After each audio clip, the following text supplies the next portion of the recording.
Well, the balance of power in the Senate rests on a handful of closely watched races, and Democrats have one critical advantage, and that's money. Just look at the ad spending, nearly $250,000 spent in Ohio alone. And it's forcing Republicans to rely on outside super PACs to level the playing field, which they've mostly been able to do. Let's bring in Chair of the National Republican Congressional Committee, Richard Hudson. I know that's all about the Senate. You talk about the House, but it matters to you what happens in the Senate as well. What has been the difference this cycle of small donors for Republicans and Democrats, and how has that affected your efforts? Well, the flood of money on the Democrat side has been shocking.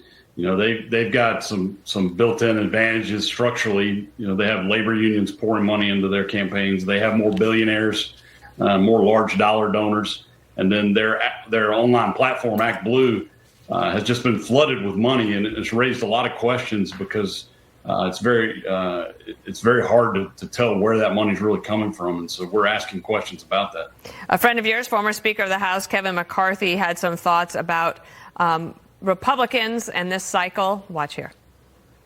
It should be easier for Republicans to win seats this time than the other. But Republicans this time have fell short on money. Democrats have done a much better job on money. I think we had more seats. We were more competitive that we have to defend now.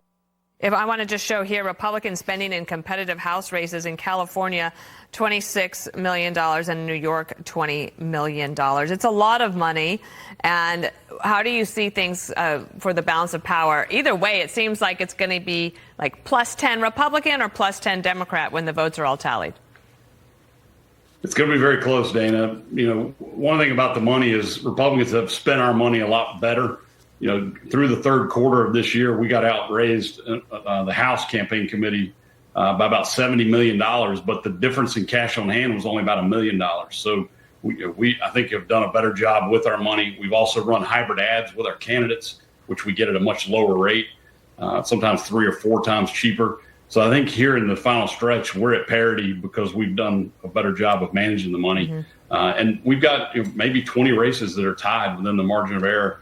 I'm confident we're going to hold the House, but there's a whole lot of races that are really close, so it's hard to tell what that final number is going to be. Are there any that are going to surprise Bill Hemmer on election night when he is at the board? Great question.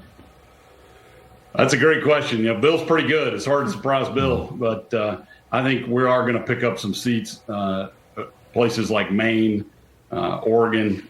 We've got a chance in California and New York to actually pick up a seat. So hopefully there'll be some good surprises.